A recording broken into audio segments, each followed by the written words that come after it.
కన్యా రాశి.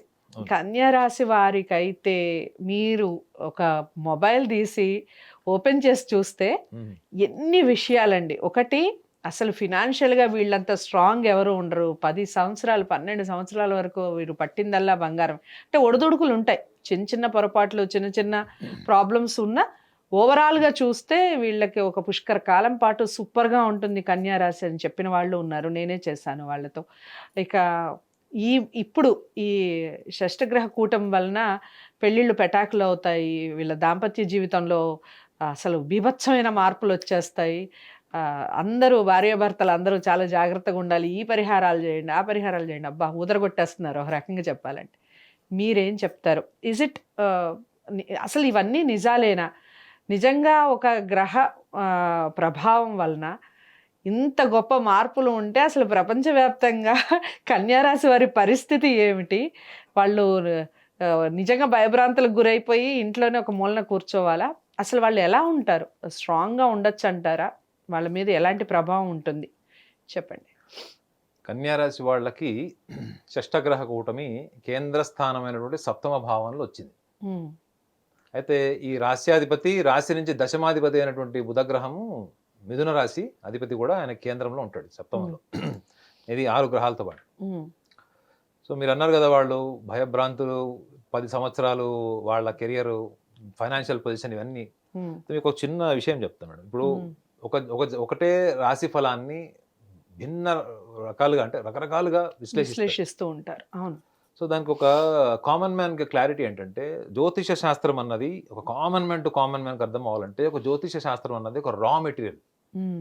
ఒక raw material అంటే మీరు ఫర్ ఎగ్జాంపుల్ మీరు ఒక గోధుమ పిండి అనుకోండి.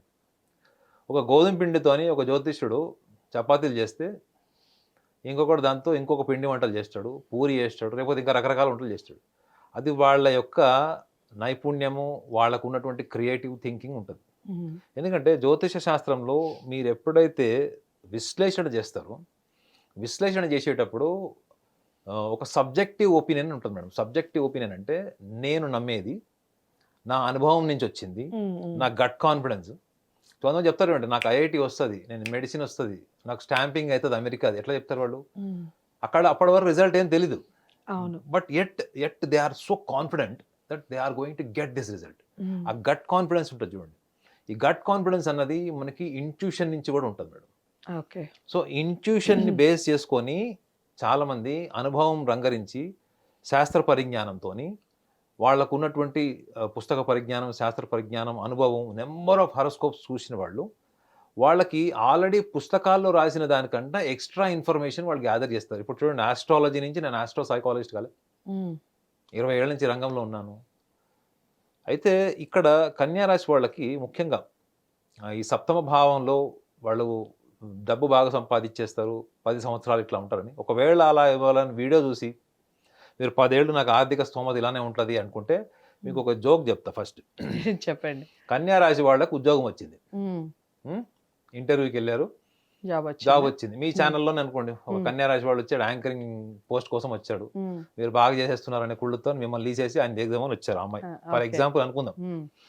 అప్పుడు మీ మేనేజ్మెంట్ ఓకే అమ్మా! వి ఆర్ ఆహ్, fine with comfort. Your employment అని చెప్తారు. హ్మ్. హ్మ్. చెప్పంగానే వీళ్ళు బయటికెళ్ళి ఇంటికెళ్ళి ఏం చేస్తారు చెప్పండి కన్యా రాశి వాళ్ళు? వీళ్ళు డైరెక్ట్ ఇంటికెళ్లరు. హ్మ్. బ్యాంక్‌కెళ్తారు. హ్మ్. ఎందుకు? వీళ్ళ పక్కన అపార్ట్‌మెంట్ కన్‌స్ట్రక్షన్ అయితుంటది. హ్మ్. హ్మ్. ఆ అపార్ట్‌మెంట్ కన్‌స్ట్రక్షన్ లోన్ కోసం బ్యాంక్‌కెళ్తారు. హ్మ్. ఏమర్థమైంది మీకు? ఇక్కడ ఉద్యోగం అపాయింట్‌మెంట్ లెటర్ రాలేదు. Hmm. Only verbally they said okay అమ్మా! We are fine with your interview అని చెప్పేసి పంపించారు.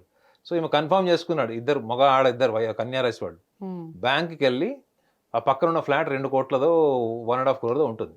హ్మ్. ఆ ఫ్లాట్ అమ్మకానికి ఉంటది. సో, వీళ్ళు నెక్స్ట్ యాంబిషన్ ఏంటి? ఫ్లాట్ లోన్ తీసుకోవాలి. తీసేసుకోవాలి. ఈఎంఐలు ఎట్లా కట్టాలి? అంటే వీళ్ళు సందర్భం కంటే ఎక్కువగా అంటే చాలా అడ్వాన్స్ థింకింగ్ ఉంటది వీళ్ళది. హ్మ్. ఏ హ్మ్. విషయంలో అయినా. సో, ఈ ఒక్క రీజన్ వల్లనే వీళ్ళు ఫైనాన్షియల్ ఇన్వెస్ట్‌మెంట్స్‌లో వీళ్ళు చాలా సందర్భాల్లో దెబ్బతింటారు. ఒక రకంగా చెప్పాలంటే this is a negative aspect. హ్మ్. వీళ్ళు అనుభవం వచ్చిన తర్వాత గూడా వీళ్ళు చాలా సందర్భాల్లో హ్మ్. ఎవరన్నా ఇంటెలిజెంట్ పర్సన్ వచ్చాడు. వీళ్ళని బాగా కన్విన్స్ చేసినప్పుడు హ్మ్. వీళ్ళు మీ సక్సెస్ చూసి వాళ్ళు మిమ్మల్ని నమ్మి ఇన్వెస్ట్ చేయరు మేడం. ఉమ్, మీ ఇంటెలిజెన్స్ చూస్తారు. ఈ కన్యా రాశిలో ఉన్న గొప్ప లక్షణం ఏంటంటే ఉమ్, మీరు ఏదో ఒక రంగం సంపాదించారు, వాళ్ళు పట్టించుకోరు. ఉమ్, మీరు ఎంత స్టాటిస్టిక్స్ వేశారు, ఎంత మెథాడికల్గా ఉన్నారు, ఈ మెథడ్స్ని ఎట్లా ఫాలో అయ్యారు, పేపర్ వర్క్ ఏం చేశారు, ఎట్లా కన్విన్స్ చేశారు, అందులో వాళ్ళకి ఎక్కడో ఒక్కడ వాళ్ళ ఇంట్యూషన్, వాళ్ళ ఇంటెలిజెన్స్ మీరు ట్రిగర్ చేశారనుకోండి, ఉమ్, నెక్స్ట్ డే వాడు టేబుల్ మీద పెట్టేస్తారు డబ్బులు. ఉమ్, సో ఇట్లాంటి విషయాల్లో వీళ్ళు మాత్రం ఇంపల్సివ్గా ఉండరు. కానీ ఎవరన్నా వీళ్ళకి అనిపించారు, వీళ్ళు తెలివిగల వాళ్ళు, ఒక షేర్ మార్కెట్లోనో రియల్ ఎస్టేట్లోనో ఇంకెక్కడ మనం డబ్బులు పెడితే కూడా బాగుంటుంది అనుకుంటే, వీళ్ళు అప్పటి వరకు ఉన్న బుద్ధి జ్ఞానం అంతా పక్కన పెట్టేసి ఒక నమ్మకంతో ఇన్వెస్ట్మెంట్ చేసేటువంటి లక్షణాలు కూడా ఈ కన్యా రాశి వాళ్ళకు ఉంటాయి. ఉమ్, సో వీళ్ళ జీవితంలో ఏది కూడా స్టేబుల్గా ఉండదు మేడం. ఒక కన్యా రాశి వాడిని అర్థం చేసుకోవాలంటే ఉమ్, వాళ్ళ పైకి చూడడానికి చాలా గంభీరంగా, చాలా స్మార్ట్గా, ఉమ్, కూల్గా, మంచి వక్తలాగా మాట్లాడేవాళ్ళు, యాప్ట్గా ఎక్కువ మాట్లాడరు కన్యా రాశి వాళ్ళు. అంటే చాలా బ్యాలెన్స్డ్గా, సిచ్యువేషనల్గా ఉంటారు వాళ్ళు. ఉమ్, అలాంటి వాళ్ళు కూడా ఎప్పుడు ఒక ఆలోచన మీద స్థిరంగా ఉండరు. ఉమ్, ఒక ఆలోచన వచ్చింది అనుకోండి, ఒక ఐడియా వచ్చింది, ఒక ప్లాన్ వచ్చింది, దాన్ని 100 ముక్కలు చేస్తారు. ఉమ్, 100 ముక్కలు చేస్తే ఏ ముక్క సెలెక్ట్ చేస్తారు మీరు? వీళ్ళకి నిర్ణయ శక్తి బలహీనత గుర్తుపెట్టుకోండి madam. They are indecisive people. Um, వేరే వాళ్ళకి పరిష్కార మార్గం చెప్పేటువంటి సామర్థ్యం ఉన్న వీళ్ళు, ఉమ్, ఎటువంటి సమస్యనైనా ఇన్నోవేటివ్గా పరిష్కరించగలిగే సామర్థ్యం ఉన్న వీళ్ళు సొంత విషయానికి వచ్చేటప్పటికి చాలా క్యాలిక్యులేషన్స్ వేస్తారు. ఇన్ని క్యాలిక్యులేషన్స్ వేయడం వల్ల అందులో నుంచి ఏది పికప్ చేసుకోవాలో అన్నది తెలియదు. తెలియదు. ఉమ్, ముఖ్యంగా బిజినెస్లో ఉన్న వాళ్ళకి చెప్తున్నాను. బిజినెస్లో ఉన్న వాళ్ళకి వీళ్ళకి ఫియర్ ఆఫ్ ఫెయిల్యూర్స్ ఉంటుంది madam. Okay. They are scared of um, failures. Um, so నేను ఫెయిల్ అవ్వకుండా ఉండడం కోసం ఎన్నో జాగ్రత్తలు తీసుకుంటాయి. ఈ జాగ్రత్తలు తీసుకోవడంలోనే పుష్కరాలు అయిపోతాయి. ఉమ్, షష్టి పూర్తి వయసు వస్తుంది, ఉమ్, కానీ నిర్ణయం ఎక్కడ తీసుకుంటాడు? ఉమ్, అందుకే చాలా సందర్భంలో వీళ్ళు కన్ఫ్యూజ్ స్టేట్కి వెళ్ళిపోతారు. వీళ్ళు ఓకే. ఒక కన్ఫ్యూజ్ స్టేట్కి వెళ్ళినప్పుడు వీళ్ళు ఎవరి దగ్గరికి వెళ్తారు?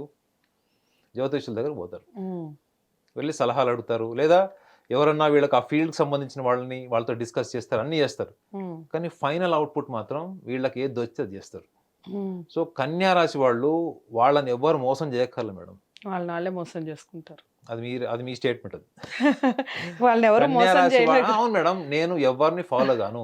ఆ, I can make others intelligence um, um, as a product to invest into my planning. Okay. I am not completely surrendered to anybody's intelligence. Um, um, I am only using there intelligence. అది ఉమ్, ఎంతవరకు అవసరము అనుకుంటే అంతవరకు వాడేటువంటి intelligence నేను తీసుకుంటాను తప్ప ఉమ్, ఉమ్, ultimate decision maker నేనే. సో 10 సందర్భాలు వచ్చినాయి నిర్ణయాలు తీసుకోవాల్సి వచ్చినప్పుడు, వీళ్ళు 8 సందర్భాల్లో ఈ సమస్య ఎదుర్కొంటారు వీళ్ళు. ఉమ్, అర్థమైందండి? సో కాబట్టి వీళ్ళని ఎవడో ప్రాబ్లం క్రియేట్ చేస్తాడు, ఎవరో వీళ్ళని జీవితంలో వీళ్ళకి ఆర్థిక సంక్షోభాలు తెస్తారు ఉమ్, అన్నది లేదు. రెండోది, వీళ్ళు కోటీశ్వరులైనా వీళ్ళు ఎప్పుడు ఆ డబ్బులు మళ్ళీ లక్షాధికారి లేదా ఇంకా కింద స్థాయికి రారు అని గ్యారంటీ లేదు. ఉమ్, వీళ్ళు ఎక్కువగా ఇట్లా గోల్డ్ ఇన్వెస్ట్మెంట్స్, ఇట్లా బిల్డింగ్లో అంటే స్టేబుల్గా ఉండేటువంటి ఫీల్డ్లో ఇన్వెస్ట్మెంట్ చేయడానికి ఎక్కువ ఇష్టపడరు వీళ్ళు.